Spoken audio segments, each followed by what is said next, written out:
I once read that the average person thinks their town is permanent. Like, yeah, bad things happen to other places, but not yours.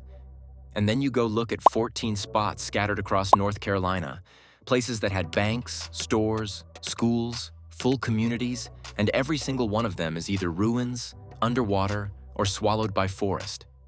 And suddenly that "my town is permanent" feeling gets a little shaky, right? That's what this video is about. 14 towns that thought the same thing you do, and found out they were wrong. Before we move on, please take a moment to subscribe to the channel and like the video. Number 1. Lost Cove. So, first up, Lost Cove. And I want you to notice something right away. No flood, no fire, no dramatic disaster. A railroad just stopped showing up. That's it. That's the whole thing. Lost Cove sits in a gorge in Avery County so steep that the Clinchfield Railroad wasn't just convenient. It was the only way in or out. When they killed passenger service in the 1950s, families who had lived there for generations suddenly had no mail, no supplies, no way to get a sick kid to a doctor without literally carrying them up a mountain. And here's what that looks like today. Stone chimneys standing in the woods. Wild fruit trees nobody tends anymore. The forest moved back in so completely that you'd walk right through it and never know. Number 2. Proctor. Picture this. You own a house. You've got a school down the road, a church, a store. Your family has been there since the 1800s. And then the federal government shows up and says, "Hey, we're turning this whole valley into a national park. Pack your stuff." That's exactly what happened to Proctor in Swain County. Eminent domain. They got checks, they got told to leave, and the park moved in. If you hike the Hazel Creek Trail today, you'll walk right through it. There's a concrete slab where the lumber operations cable system sat, foundations poking up through the leaves, and a cemetery the Park Service still maintains, because the families fought hard to keep that at least. Number 3. Judson. Right now, as you're watching this video, Judson is underwater. Not ruins in the woods, not an empty street, literally at the bottom of a lake. Judson sat in the Toxaway River Valley in Transylvania County until Duke Power dammed the river and created Lake Jocassee. And here's the thing. Nobody was surprised. The power company knew. The residents knew. They moved graves. They dismantled what they could. And then they watched the water rise over everything that was left. But here's what nobody tells you. In dry seasons, when the lake level drops, you can see it. The old roadbed, foundations, the outline of actual streets, just sitting there under the surface. People kayak right over it without a clue. Number 4. Mortimer.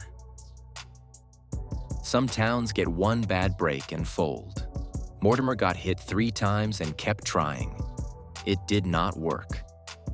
Ritter Lumber built Mortimer in Caldwell County in 1904. 800 people, a sawmill, a hotel, a church, a school, and an actual movie theater in the mountains of North Carolina. In 1904. Then 1916 hit. Fire came down from Grandfather Mountain, and a flood came right behind it, wiping out the railroad and the dam. Ritter did the math and left. Number 5. Ruby City. Ruby City, just the name. Whoever came up with that was absolutely convinced they'd hit the jackpot. And honestly, they weren't completely wrong, just wrong enough. Clay County in the 1890s had real rubies and sapphires sitting right in the creek beds.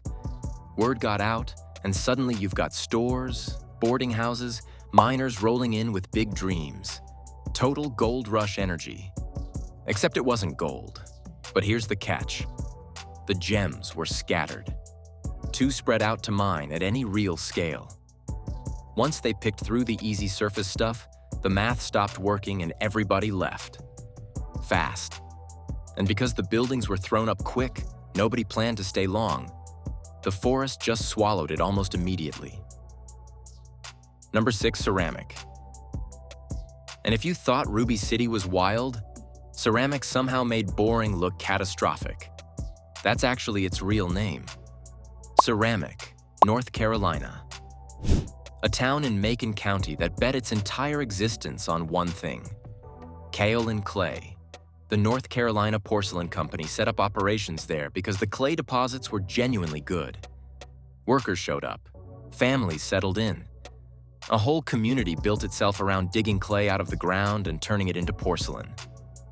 But here's the catch. Kaolin is brutally sensitive to shipping costs and competition. The second it got cheaper to source clay somewhere else, the company lost interest. And without the company, there was literally no reason for the town to exist. Number 7. Whitney.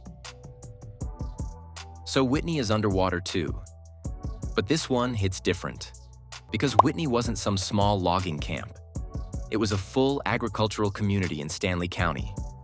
Fertile bottomland, generational farms, families who'd worked that soil for decades. And it got swallowed by Lake Tillery so Alcoa could smelt aluminum. Whitney drowned to make aluminum. Let that sink in.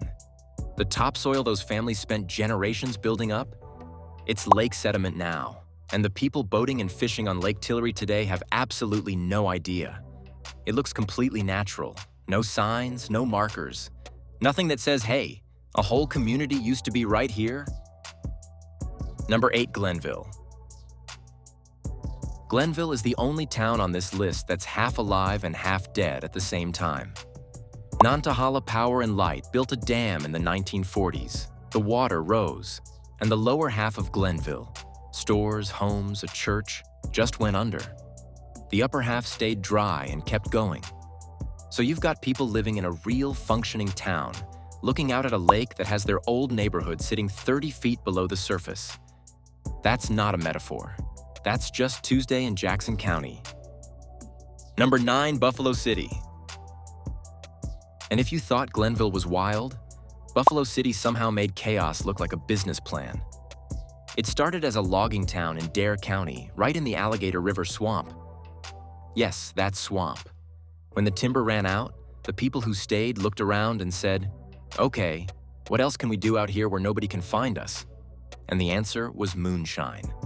Reportedly the largest illegal distillery operation in all of North Carolina. A hotel, stores, hundreds of residents, all hidden behind miles of swamp that federal agents basically couldn't navigate. Number 10, Portsmouth Village. Portsmouth Village is the only town on this list where nobody got forced out. No flood, no company pulling up stakes. The people just left. Voluntarily. One by one, over about a century, until there were exactly 2 people left, both elderly women. And in 1971, the National Park Service helped them pack up and go. They left together. And that was it. The town had been a major shipping hub since the 1700s. 700 people at its peak. But the inlet it depended on silted up. A hurricane in 1846 opened a better route further north, and the shipping trade just moved on without them. Number 11, Cape Lookout Village. Cape Lookout Village didn't go out in one big dramatic moment. It just got worn down. Fishermen and lighthouse keepers had lived on core banks in Carteret County since the 1700s. They knew the storms. They stayed anyway because the fishing was good and it was home. But here's the catch. The storms kept getting worse, the isolation kept getting harder, and then the federal government acquired the land for the Cape Lookout National Seashore in the 1970s. Some people left before that. Some held on until the NPS made it official. Number 12, Henry River Mill Village. Okay, so this one has a twist. Henry River Mill Village in Burke County is a real ghost town. Abandoned cotton mill, crumbling houses, plants growing through the floorboards. But you've almost definitely seen it before. The Hunger Games filmed here in 2011. The production team showed up, looked at the broken windows and collapsing porches, and basically said, yeah, we're good, this is District 12. Almost zero modifications. A real abandoned town played a fictional dystopia, and nobody could tell the difference. But here's what nobody tells you. The movie accidentally saved it. The owner suddenly had a reason to maintain the property, and now it's a paid tour site. People visit a real ghost town because they recognize it from a movie. Number 13, Sneedsboro. Most towns on this list got wrecked by water. Sneedsboro got abandoned because the water stopped mattering. Back in the late 1700s, Sneedsboro was a real commercial hub on the Petey River in Anson County. Tobacco trading, river commerce. People genuinely thought this place was going to become a major city. And then the railroad showed up. Not in Sneedsboro, in other towns. And here's what nobody tells you. It didn't even get to die dramatically. It just got absorbed, renamed, shuffled around, and forgotten. The river is still there. The town is not. Not even a foundation. Number 14, Diamond City. We're ending with Diamond City, and you're not ready for this one. One storm. That's all it took. Not years of decline, not a company pulling out. One hurricane in August 1899, and every single person left and never came back. 500 people lived on Shackleford Banks near Beaufort. Whale hunters, fishermen, families who'd been there for generations. They knew storms. They'd survived them before. And then the San Siriaco hurricane hit and the surge rolled completely over the island. Homes ripped off foundations, livestock drowned, the whole thing. But here's what nobody tells you. They didn't just leave. They put their actual houses on boats and floated them across the Sound to the mainland. Piece by piece. They took the whole town with them. And not one of these places thought it was coming. That's the part that should stick with you.